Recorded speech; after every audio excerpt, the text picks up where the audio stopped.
You're probably wondering why I brought you here, sir. Everyone knows we've got one of those, Jenkins. No, not that, sir. Over here.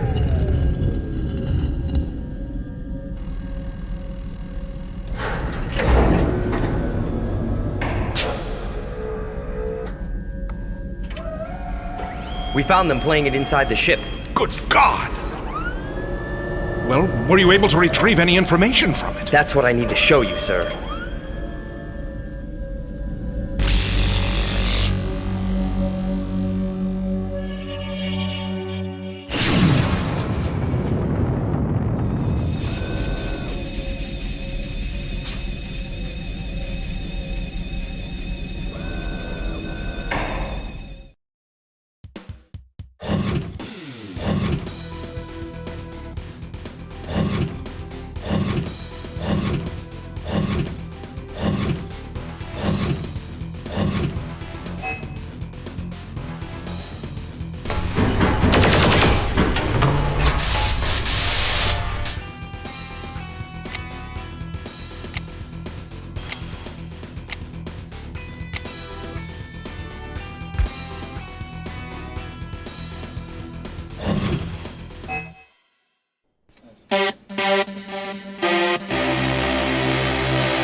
Like your typical sound engineer, started out in bands in high school and recording, basically, and was more interested in what was going on the other side of the glass, so to speak. So I went to Berklee College of Music and studied audio engineering, and then headed out to Hollywood and basically paid my dues in the recording studios, getting coffee and running errands.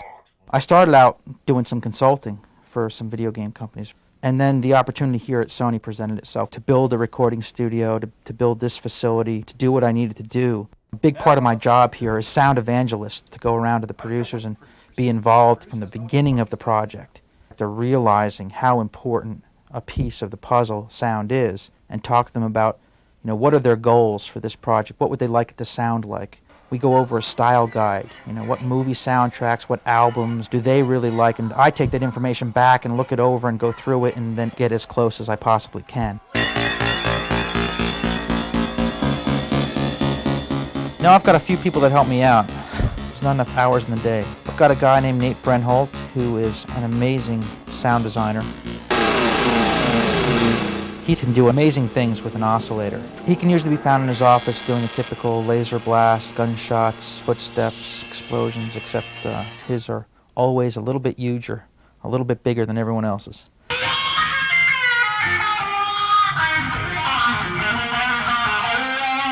Chuck Dowd is on staff, and he is primarily a composer. He's doing the score for a game we're doing right now called Blasto.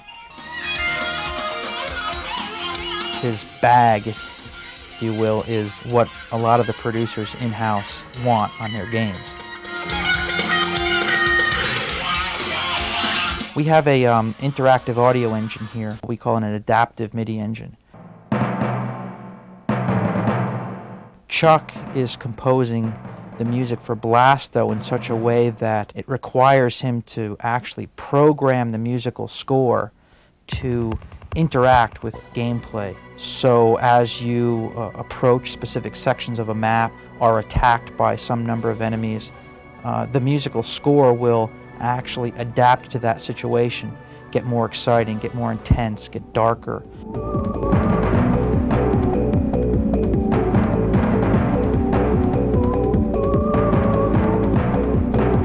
If you're just roaming around exploring, it'll get much more moody and just ethereal. And to the point where if you roam around long enough, the music will actually stop for a while, which is actually even more dramatic, because then when you come around a corner and there's an enemy, you'll get this explosive music will enter back in.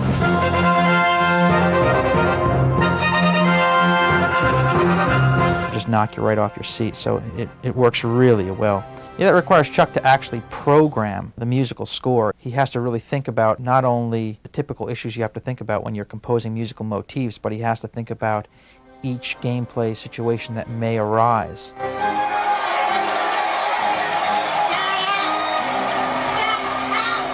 It's amazing how it affects gameplay, how it really just punctuates the emotion.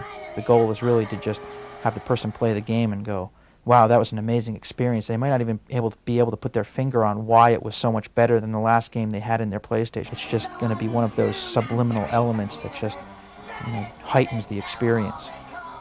And it just shows the potential that the PlayStation has for sound generation. I think when people get this game, they're going to hear the thing perform like they haven't heard it perform before. I'd help you out, but I don't have a spatula with me.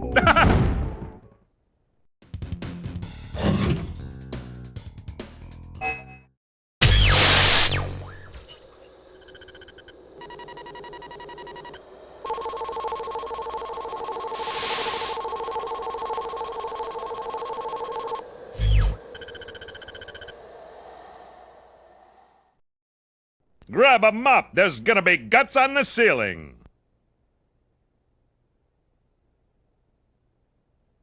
Yikes! Ow!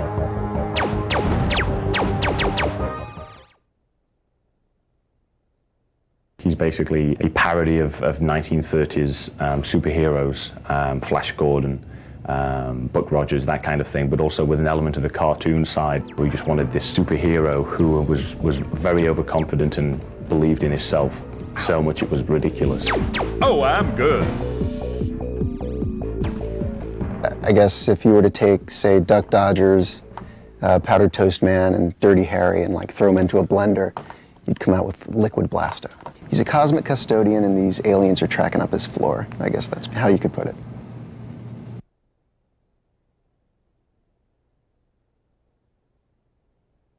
Hot damn, I'm good. When we heard Phil Hartman was going to be the voice for Captain Blasto, it was a big relief for all of us because he was pretty much our first choice. I'm so good. When we first started developing the character, we'd come up with voices and constantly mimic Blasto, how we wanted him to sound. And all of us would say, like Phil Hartman. Hot damn, I'm good. I'm back, but this time I brought a friend with me. Let me introduce you to Mr. Fission Blaster. The game basically takes place in a future world where Captain Blasto is protector of Earth and the galaxy, or at least self-proclaimed protector of the Earth and galaxy. He's warned that Bosk, his nemesis, is up to his old tricks again, plotting to take over the Earth, or at least destroy it, and to go and put a stop to it. If this doesn't kill you, I'm yours on a sesame bun.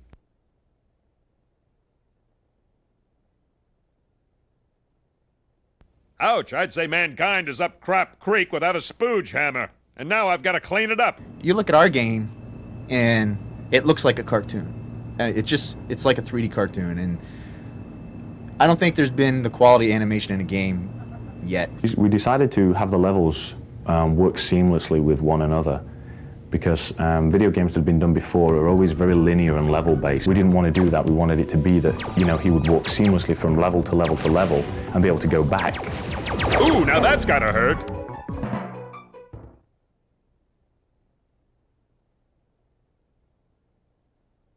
Does a Terrian bat fart propane? Blasto in his initial stage, I don't even think he was human at that point. I was playing around with some different characters, some anamorphic characters. I wanted some sort of a space hero that would be fun, something that maybe had the feel of, say, Duck Dodgers. Better have a doctor take a look at that one. Because I really, really love that stuff. But then eventually tried to work it into more of a humanoid type character. Damn, got you all over my shoe. We felt that the personality in the character could really add a lot to a game that we were wanting to do, which was this 3D roaming free environment. So the three of us, pushed around a few ideas with this personality.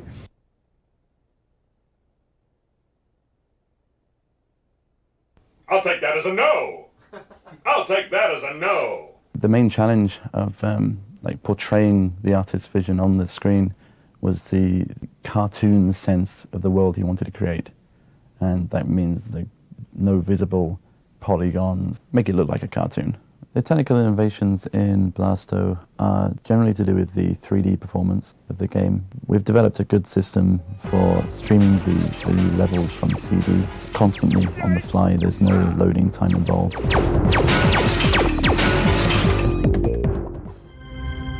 You Uranus is littered with extra crispy bad guys. You might want to send somebody up there to hose the planet down. Either that or have a bake sale. Ha ha!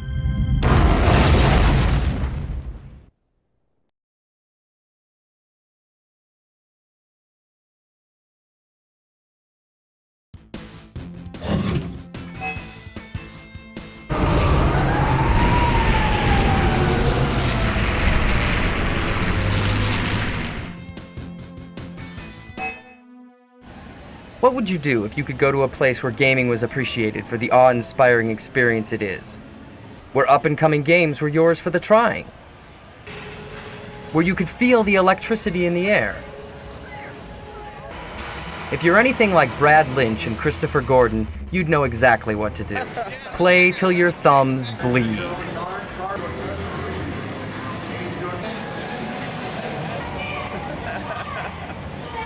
Brad and Christopher are two PlayStation Underground members who happen to live near Atlanta, the site for this year's E3, the world's largest gaming show. E3, also known as the Electronic Entertainment Expo, annually brings together top interactive companies. In fact, over 400 exhibitors from around the world participated in E3 this year. Excitement was contagious there, and at the center of it all was the PlayStation. Our display was the size of a football field and allowed 220 people to experience upcoming PlayStation games at the same time. We weren't just content to be one of the largest exhibits there, we had to be the best. So we did whatever it took, even putting showcases off the ground to pack more into our space. Of course, the PlayStation Underground made an appearance too.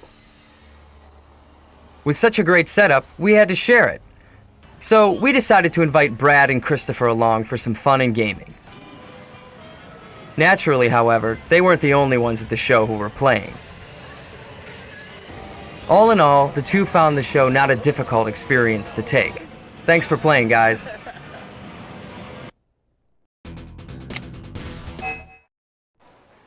Ever wonder what video gaming is like in Japan? The PlayStation Underground flew over to Tokyo to attend Japan's premier video game show and to check out the gaming atmosphere in the land of the rising sun. Unlike at E3, America's Video Game Expo, the Japanese public is allowed in for one day to get a first look at all the upcoming games. As the excitement built up, so did the crowd, which wrapped all the way around the convention center to the other side of the nearby freeway. Quite a turnout. When the doors open, the rush for the games is on. The Tokyo Game Show is like E3, but only about half its size. However, nearly all of the major video game manufacturers are represented. As we made our way through the show, we could tell which games were the potential hits by the lines forming in front of the kiosks. And of course, the game companies go out of their way to capture a visitor's attention.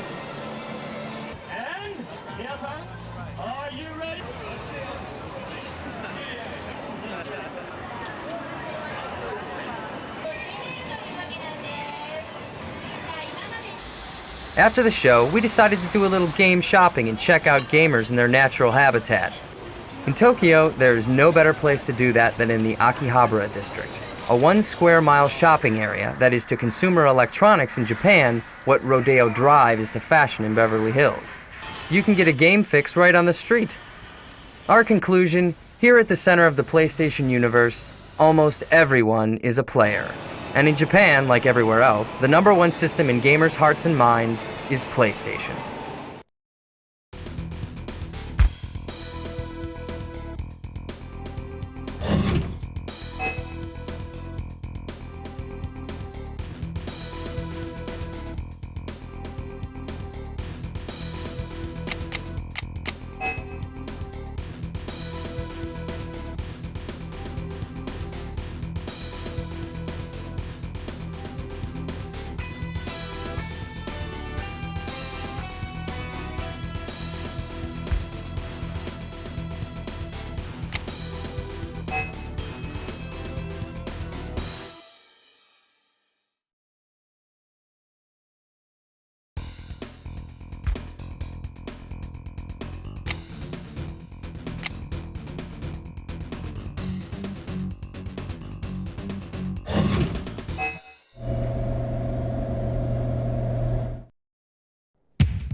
This is a really cool controller. It really has a lot of flexibility in the sense that, as in previous games you've created, they supported digital. What we have with the analog is you're able to now fluidly control your game in many different ways. We're starting off in digital mode, and as you see, I'm accelerating, and every bit of turning, I'm actually hitting my directional button. And then when I brake suddenly. As I start in analog, I have a finer control of my driving. As you can see, I can slow down gradually, as well as accelerate at a quicker speed. If you see, if I brake, I can gradually press on my brakes and slow down. What we have first is your digital mode is indicated without a light being shown. And right now it supports your standard controller that exists today. If we put it into the analog mode, indicated by the red light, we now support these features. And we can control the game itself by moving the joysticks. What happens is the developers may have the option to use these as optional features, such as maybe the car honking or looking in reverse. So here at Activision, we're really stoked to be able to use the analog controller, especially for Apocalypse in particular. Our game involves 360 degrees of movement and firing. So with the D-pad, you can hit, pretty much anything you need. But with the analog controller, if you want to hit 22.5 degrees to shoot the guy in the corner room that's trying to take you out, all you have to do is put the controller at 22.5 degrees and you got him. And I really don't think anything can offer more control than that. So here at Fox, we're working on this new game called Croc, Legend of the Gobos, which features this lovable crocodile who lives in this full 3D world. The Sony analog pad makes a whole new experience compared to a digital system where you have to rotate and move forward and rotate and move forward. But once we switch in the analog system, you're just moving really fluidly. In Crash Bandicoot 2, we are using all of the analog joystick capabilities. If you want to walk slowly, you just push the joystick a little bit. Basically, just point it in the direction you want to move, whether you're walking or riding a jetpack. I'm really excited to be able to bring this to PlayStation owners throughout the world. What they'll find is that the PlayStation is just as capable of doing free-roaming, dynamic 3D games as any other hardware system. At China, we've been waiting for years for a new input device to be made. But Sony, by making this dual analog controller, have really made a huge difference to the feel of the games. Last month on Underground, I was playing Porsche Challenge. I played it using my normal joypad at home, and then Sony sent me one of these in the mail, so I plugged it in, and my first go, I got like 5 or 6 times farther in the game on my first try. And it was simply because you can set the angle of the wheels of the car, just like you're driving a real car, by the pitch of the little sticks here. The analog controller allows you, the player, the ability to have finer control in your game, not just on and off, but all the points in between. Yeah, what I'm really excited about is that we can do this on Sony. We don't have to go do it on Nintendo, but I probably shouldn't say that.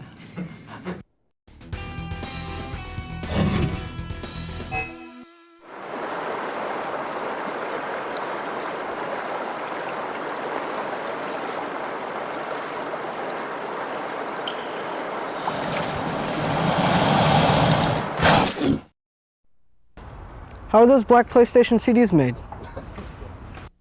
We get this question all the time, so let's get to the answer. We're at Sony Disc Manufacturing, Springfield, Oregon. It's 7 a.m. and they've been up all night making PlayStation CDs. We got a camera inside to find out how it's done. Security is tight because valuable master CDs are made in this room. It's a delicate process. Check out the protective gear. A stray speck of hair or skin could bring a game to a screeching halt later. Your game came from a developer on a special gold CD as a series of zeros and ones, offs and ons. A laser reads this pattern, then flashes off and on to burn it into a glass master disc treated with photosensitive film. The disc is rinsed. The parts of the film that have been exposed by the laser wash away, leaving a series of pits and bumps in a track. This track is so narrow that a single strand of your hair would cover 40 of its rings. A laser in your PlayStation reads the track, and computer chips convert the zeros and ones into the graphics and sound of your game. The actual CD starts here as a handful of plastic pellets. They get melted. The hot plastic flows into a stamper where it's pressed with the track of your game. Black ink is added to the plastic to give the CD its distinctive, cool PlayStation-only look. This also helps protect the CD from illegal copying. A thin aluminum coating allows the laser to reflect off the track and read it. And another machine makes sure there are no defects. Not all CDs make it. This material wasn't quite right. It's headed for recycling. Next, artwork is added through screens, one color at a time. Ultraviolet light dries the CDs between colors. Automatic guided vehicles, or AGVs, move the CDs along. They help a staff of just 375 employees turn out over 6 million CDs a month. That includes games, computer CDs, music CDs, and more for all kinds of companies. Sometime tonight you'll go to sleep, but CD manufacturing plants like this won't. And somewhere, hot plastic is flowing, people walk around in shower caps, robots are on the move, and the next hot new game for PlayStation is headed your way.